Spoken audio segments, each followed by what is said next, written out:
On this episode of Locked On Angels, Reid Detmers gets a big win against the Twins on Detmers Day. So what did he do so well? We're going to talk about that. Outside of last night, the Angels offense has really struggled. So what's the reason for that? And where are the best spots in the lineup for the Halo Stars? We did some research and we'll tell you. It's time to get locked on with Mike and John, and this is Locked On Angels.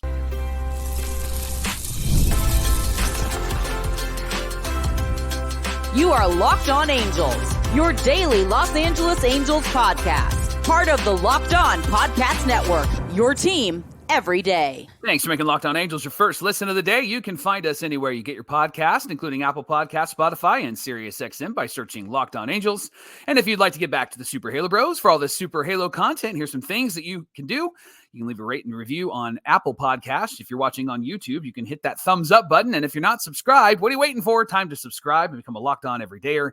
And whether you're watching or listening, come on over to YouTube, leave a comment. It's one of the best ways to get in touch with John and I and be a part of the conversation. And this episode of Locked On Angels is brought to you by FanDuel. Now through September 22nd, all FanDuel customers can bet $5 and get a 3-week free trial of NFL Sunday Ticket from YouTube and YouTube TV. Visit FanDuel.com to get started. Happy Tuesday to you, and thanks for being here for this episode of Locked On Angels, where it's your team every day. You've got the Frisch Brothers here with you, a.k.a. the Super Halo Bros. My name is John, and that's my brother Mike. And my name is Mike, and that's my brother John. Hey, just a quick thought for everybody in Southern California dealing with these fires. We just want you to know our hearts are with you through this. Mike, I know you've got night skies over you because of all the smoke and everything, and it's not just the line fire. There's one in Orange County. There's one between Los Angeles and San Bernardino. So we hope that you can take your mind off things that are, pressing on you if you're dealing with all of that, and just spend 30 minutes with us, and we can give you a little reprieve from all of that stuff. So we thank you for being here with us,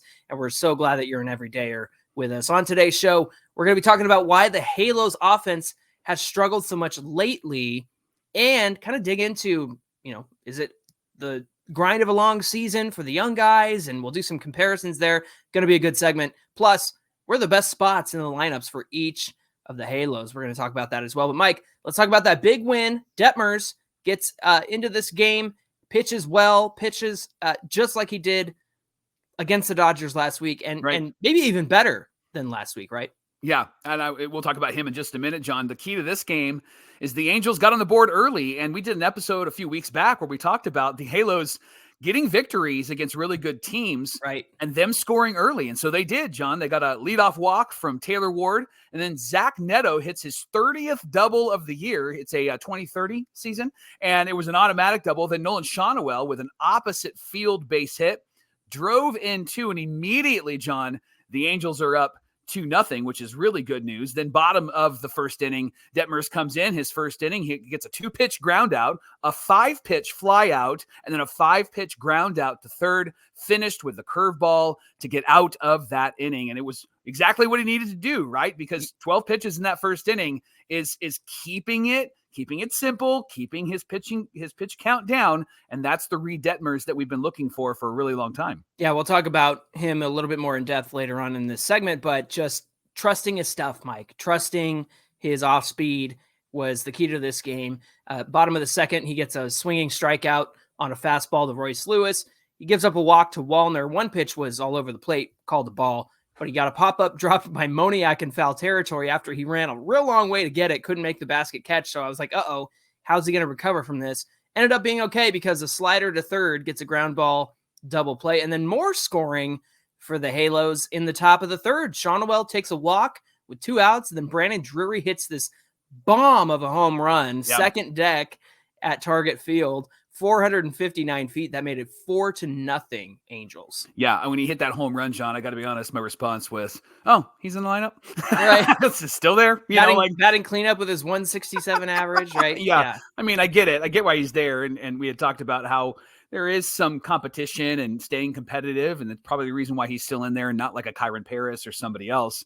But when you see him do well or hit a home run, there's kind of a moment where it's like, man, that's not going to be good for any of the young guys that you would want to see take his spot. Right. But I get that they're going to probably just play out the season. Let's go to the bottom of the third, Johnny. Twins scored, and there was some 2-out trouble for Reid Detmers. So there was a leadoff double. It was a fastball right over the plate to Michael Hellman, and then there was a ground out to third that kept Hellman at second base. Then a fly out to left. It was a slider, John.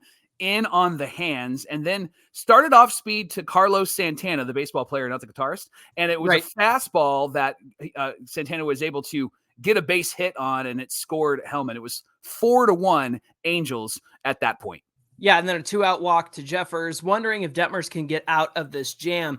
3-pitch strikeout on a curveball and 2 sliders to get out of the inning. Man, Detmers stayed calm. He trusted his off-speed stuff in that moment. He didn't fall back on throwing the fastball or spamming the fastball, kind of like what he did last week when he had trouble versus the Dodgers. Man, that slider down, Mike, and running toward the right-handed hitter just had these guys swinging at it all night, swinging over their shoe tops. It was great to watch from Detmers. Did you just say spamming the fastball? Was that what you said? Yeah. I love that phrase. I mean, like, as soon as you said it, I was like, that's exactly what he's been doing in the past. Like, he's been spamming the fastball. Stop doing that. And he didn't do it last night. That's really good news. Kavadas, top of the 4th. Nothing really of note here happened, but Kavadas hit a 1-out double off the wall, his first career double. That did follow with a Stefanik flyout. Moniak didn't have a great game. He swung for the strikeout. Bottom of the 4th, the Twins scored again. There was a ground out to Schanuel from Royce Lewis. It was a great play because it was a flip to Detmers. He makes the barehanded catch, touches the bag for the out, gets the strikeout looking to Wallner with 95 right on the outside corner, Mike. He just painted that fastball on the outside corner. Then the curveball, not great location, right down the middle for a home run from Kyle Farmer. Detmers is trying to get back into the count, left that curveball right over the heart of the plate. So it was 4-2 Twins at this point. Then he did get the slider again down at the feet of the hitters for the K to end the inning there. Something I noticed in the bottom of the 5th as Reid Detmers was back out there for the 5th, he gets a flyout from Brooks Lee. Austin Martin hits a double with a changeup over the plate. But with Martin on second, Detmers is looking back at him. Obviously, you got to look back the runner and keep track of him. But, Mike, he's actually looking where he's throwing, unlike in the past. And you and I have been hammering this point for years where he's looking back at the runner and kind of in one motion, he's turning his head and winding up and throwing. This time, and I paid attention to it, even when he had a runner on first, his attention went back to the hitter, did his windup, all that stuff.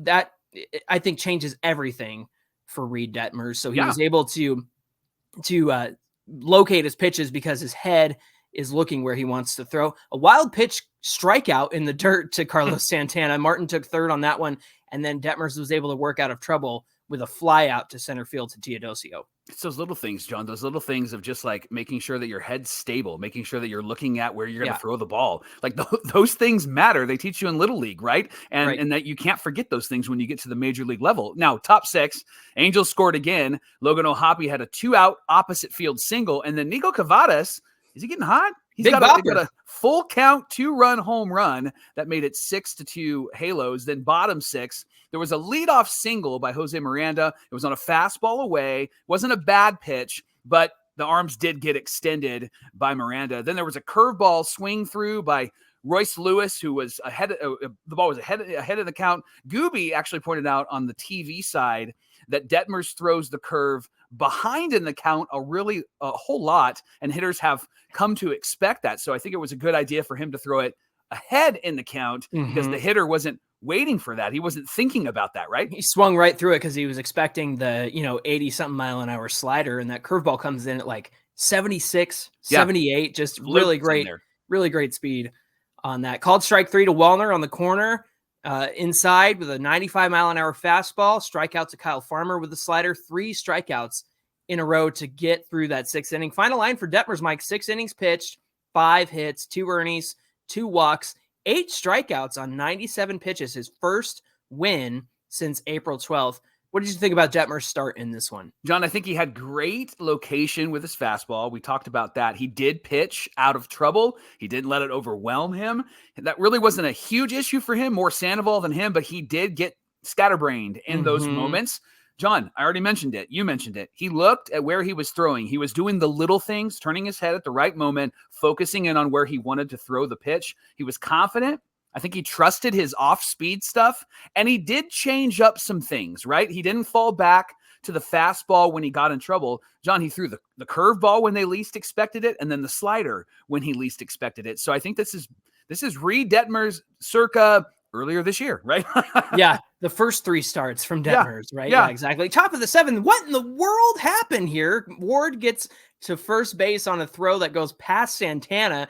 He runs through the bag, and gosh, Mike, he's about halfway down the foul line when he turns around and gets tagged out by the outfielder. And now they said that he turned back toward the field. And to me, it was like, yes, you could make a case that he turned the wrong way, but it was just like, it felt like such a nitpick from the umpiring crew that I was like, okay, come on. But isn't it always Taylor Ward? I was just going to say, that's the thing. Like Taylor Ward and even the first base coach, Bo Porter, like, come on, like be aware of that. Be like, hey, you did turn, you probably should get back. Like they get so relaxed in those moments where, I mean, and this is why the Twins are good. This is why good teams are good. They're like, hey, we're just going to check this. Let's see if he actually turned. Let's tag him to make sure. And the ump was like, he's out, right? And so that's why good teams are good and why the Angels are not right now. They're just not, they're not baseball aware in those moments that, yes, it's ticky-tack, but you got to be aware. You did turn. If he turned the other way, one of our everydayers actually pointed that out on Twitter. If he did turn the other way, it wouldn't have been an issue, but he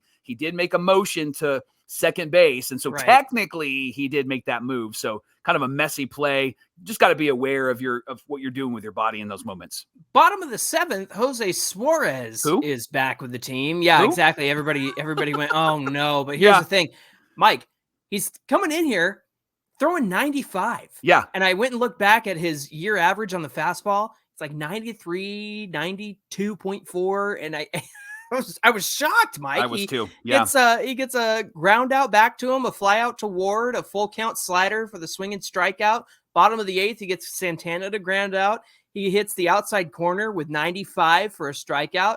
Gets a little squib to short, and Neto makes this great barehanded play to get the last out. So then Suarez comes in the bottom of the 9th for the 3-inning save, and it's his first career save as the finishes the inning, and it's 6-2 Angels. So Detmers picks up his first win since April 12th. Suarez gets his first career save because he went 3 innings to finish that game. And so at the end of the day, it was Detmers and Suarez, who have been in AAA all season, coming up and making this game happen, right? Yeah, tag team back again. And it was interesting just to see him come into the game. And you're right, everydayer went, oh gosh, here we go, right? And even it was Swilly Sports tweeted out, this organization is not serious, right? Yes. Like, because when they brought him back, it was just like, what is he doing back? And that's the thing, like, I don't want to start believing that he's figured some things out until I see a consistency from him. Totally. And September is not enough, right? No, I don't care if he crushes it this month. It's not enough for me, man. I want to see it over a period of a long time. He also doesn't need to be in the rotation or starting games because he threw nearly 50 pitches to get through those 3 innings. And it wasn't like it was bad 3 innings. It just wasn't efficient. Yeah. But 95, where'd that come from? Right. Somebody posted a needle emoji. Oh, careful. In reply. I was like, I don't know about Suarez, right? Hey, thanks for making Locked On Angels your first listen of the day. The Angels are back at it in Minnesota at 4:40 Pacific time. You can catch every pitch of the Angels hometown broadcast on SiriusXM with the SXM app. All you got to do is search Angels. Coming up on Locked On Angels, what are the best spots in the Halos lineup according to the numbers? We're going to go through those numbers with you and tell you where these guys should be lining up coming right up. Locked On Angels is brought to you by Game Time. Hey, if you're going to a game or if you're going to a concert or you're going to a comedy show, Game Time has got your back. They're obsessed with finding ways to save you money. Game Time has last-minute deals on all sorts of tickets, and you can save up to 60% off in their app. They have exclusive in-app flash deals on select seats ahead of time of whatever game or event that you're going to. Of course, zone deals, you choose the section, and Game Time chooses the seats. And then all-in pricing, this feature shows up the very end. You just got to turn the feature on, and right at the very end, there's no surprise fees. You see exactly what it is that you'll be paying. And of course, the panoramic view, you get to know where you're going to be sitting and if there's anything in the way or what kind of view you're going to get wherever you go. And of course, the lowest price guaranteed is found on Game Time. And if you find something lower, they're going to credit you 110% of the difference. They are for you and with you. It's awesome. Take the guesswork out of buying tickets, whatever tickets you're buying with Game Time. Download the Game Time app today. Use our promo code LOCKEDONMLB for $20 off your first purchase. Again, LOCKEDONMLB for $20 off your first purchase. Johnny, what time is it? Game Time. This is the Locked On Podcast Network, where it's your team every day. And everydayers, don't forget that we want you to join us for the O'Hoppe All-Star Bowl, Saturday, October 5th in Lakewood at Cal Bowl. We're so excited for this event. Going to be raising money for Corey's Promise, a nonprofit organization that helps families walk through and offset the financial burden of the cost that comes along with children who are going through a pediatric cancer treatment. Corey's Promise walks alongside them and helps make that process just a little bit easier in only the way that they can. So O'Hoppe is very passionate about Corey's Promise, and so this is going to be an incredible fundraiser. If you'd like to come, we'd love to have you because we're going to be there bowling, have teams of our own. The Angels are going to be there. O'Hoppe's bringing his teammates to bowl with us and against us. It's going to be so much fun. If you want to grab your tickets, you can do so by grabbing your ticket in the link in the episode description. When you check out, use our promo code BROS, BROS, for $50 off your ticket. We're so honored to be part of this event, and we really hope that our fellow Angel fans, our everydayers, are going to be there to join us. We're super excited, and we hope that you are too. Johnny, what's cooler than being cool? The Angels offense the last month and a half, right?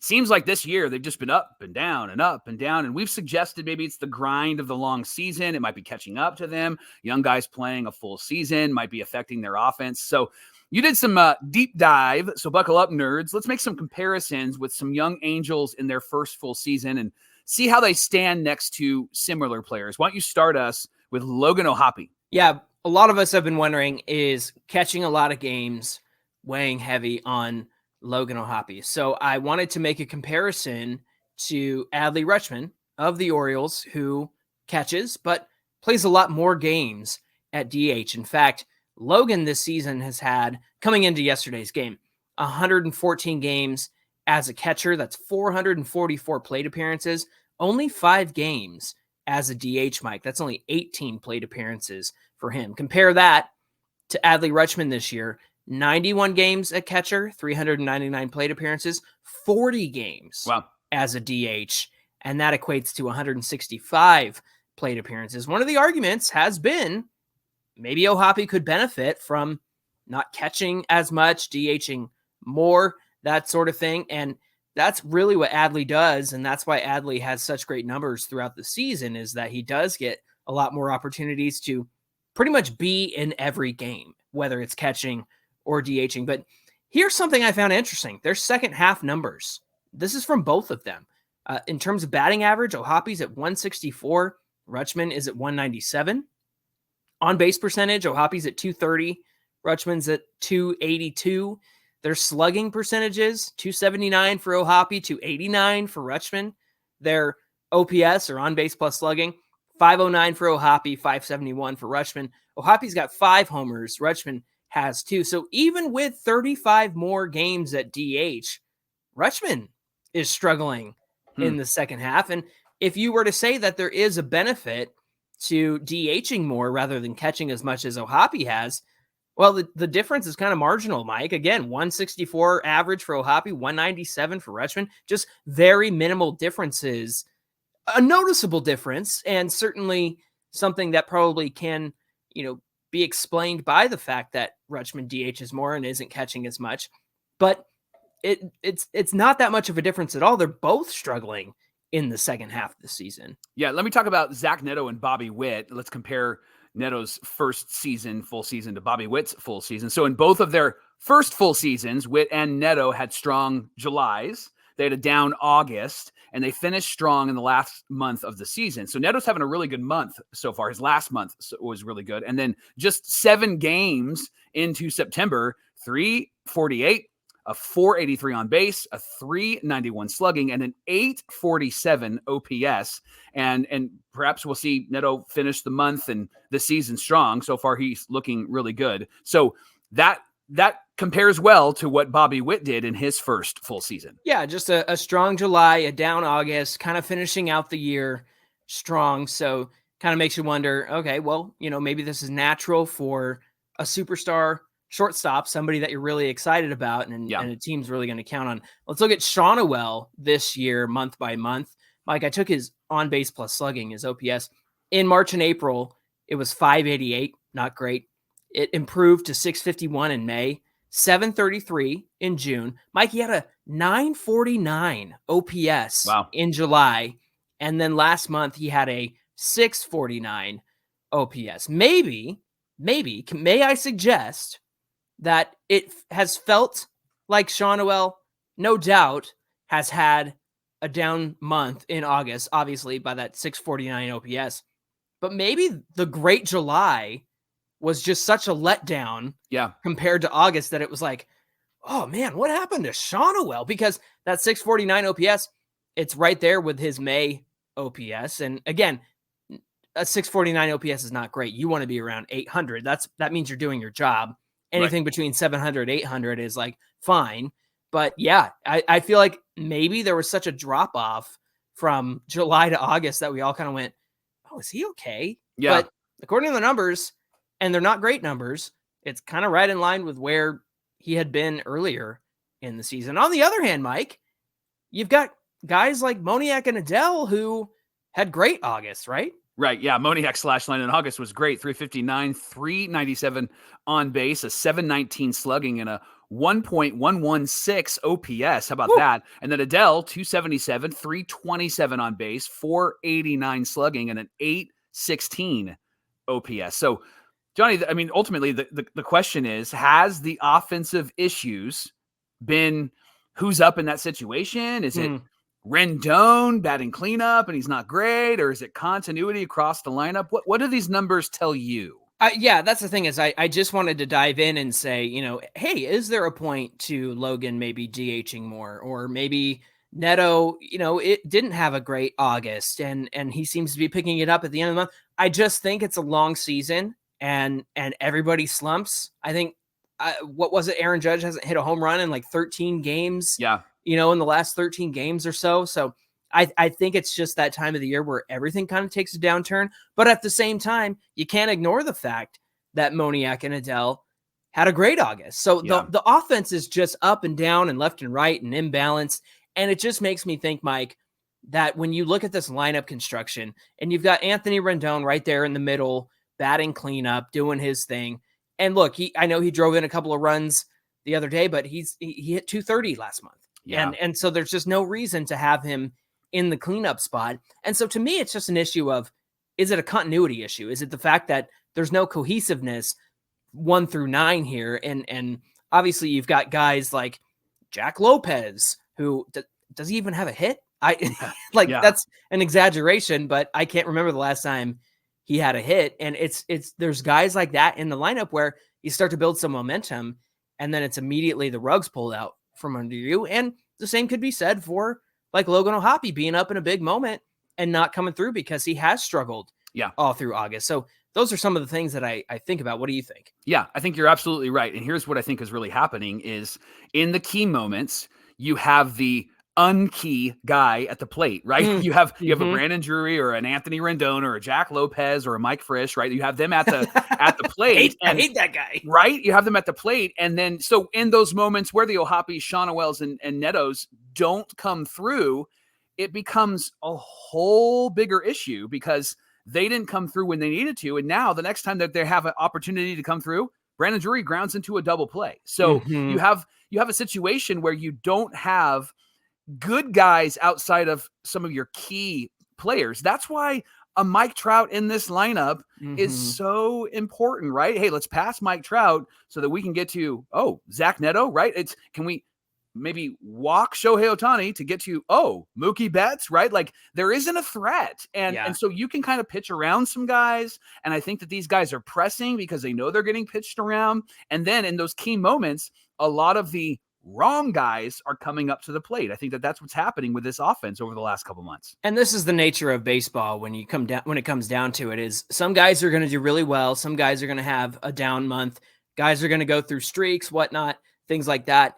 But those are the moments where your Moniaks and your Adeles pick up the guys like O'Hoppe and Schanuel who might not be having great months. And that's all well and good. Again, it's kind of a juggling act. But when you don't have the anchor piece, like a Mike Trout, or Anthony Rendon being the anchor piece that he was signed to be, not performing the way that he should be, then really you're going to have stretches like this where the whole team doesn't do well, because even when somebody else is picking somebody else up, you still need those anchor pieces. You still got to have those heavy hitters in your lineup, and that is totally missing from the Angels right now.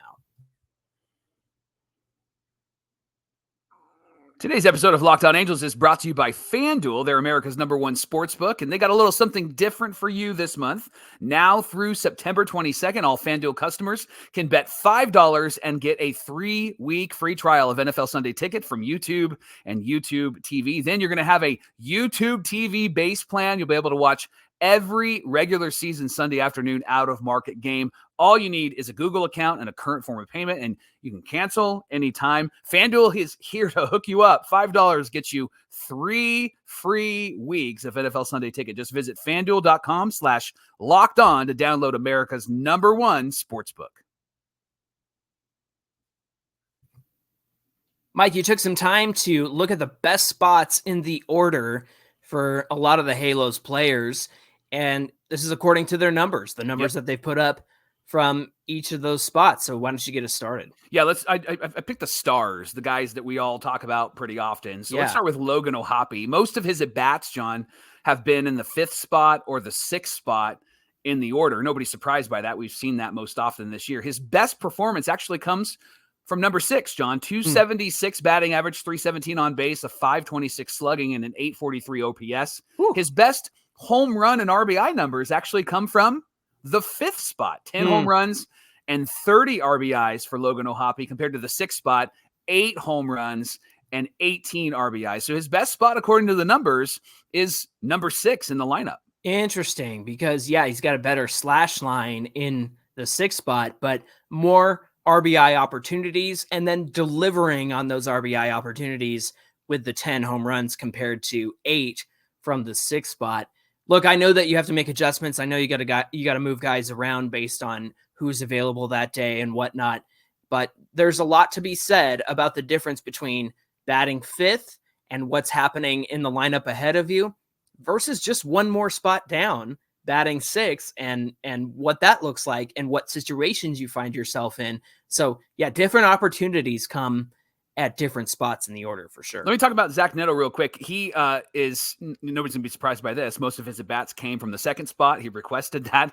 Here's his slash line from the number 2 spot, John. 248, 336 on base, 473 slugging, and an 809 OPS in 34 games. Wow. Yeah. His best numbers come actually from the 8th spot, John. Look at this slash line. 326, 388, 573 and a 961 OPS. That's in 28 games, but his best power numbers, let's go back to number 2, 7 home runs, 20 RBIs. His slash line with more than 100 ABs, his best slash line, is in the 9th spot. That's where he spent the most time, and that's 262, 306, 413, and a 719 OPS. That's in 36 games and 126 ABs. It really is amazing to see how, you need a consistent hitter in the number 9 spot to get on for you. And that's what his slash line shows us. But then you go back to, you need somebody to hit you some home runs. Let's get some power. 7 home runs, 20 RBIs from the 2nd spot. Again, I think that really demonstrates the different roles you play in different parts of the order. Yeah, let me talk about Schanuel. John, Schanuel has been 1st, 2nd, or 3rd in this lineup. His best performance and the most games in ABs come from the leadoff spot. Got a great slash line there with a 698 OPS, 7 home runs, 24 RBIs in 70 games, 274 at-bats.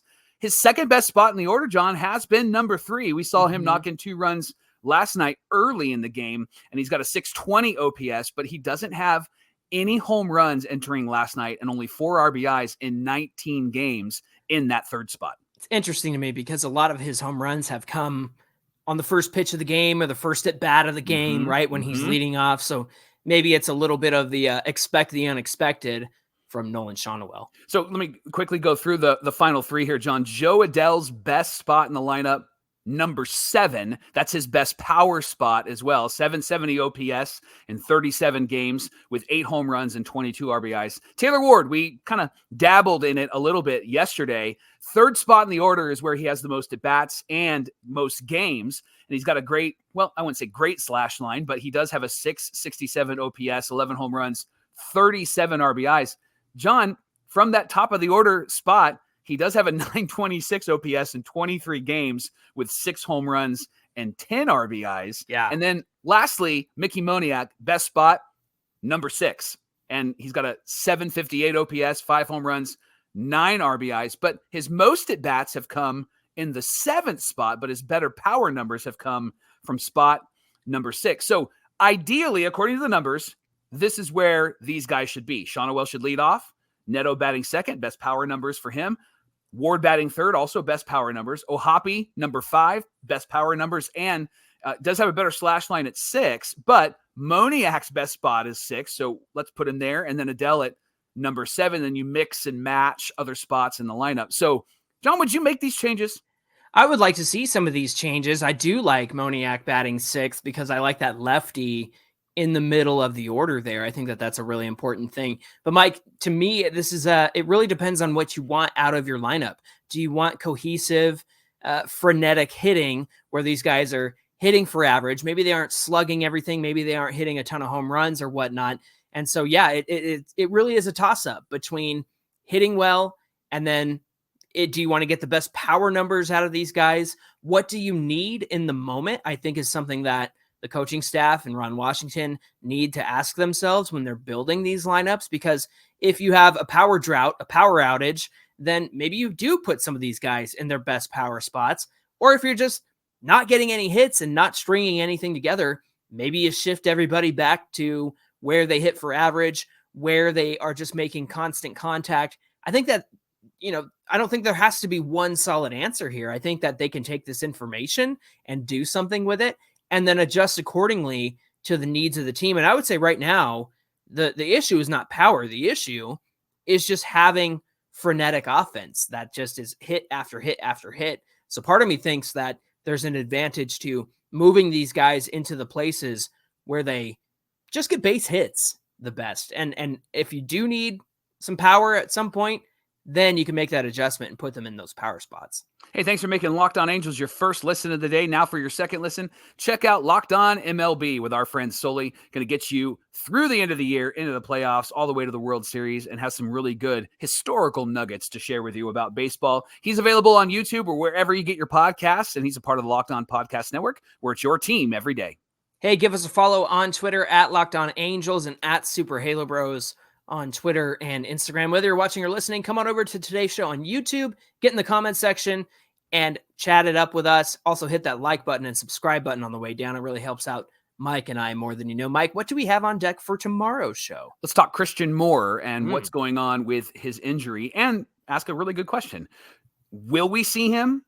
And should we see him play at all for the rest of the year? We'll talk about that tomorrow on Locked On Angels. All right, looking forward to that conversation. We hope you'll come back and join us. Until then, my name is John, and that's my brother Mike. And my name is Mike, and that's my brother John. Thanks for being here, everybody, and we'll see you back here on Wednesday. Niners won last night. That was cool. Want to know? Rooting for a winning team is fun. It's fun. Imagine that.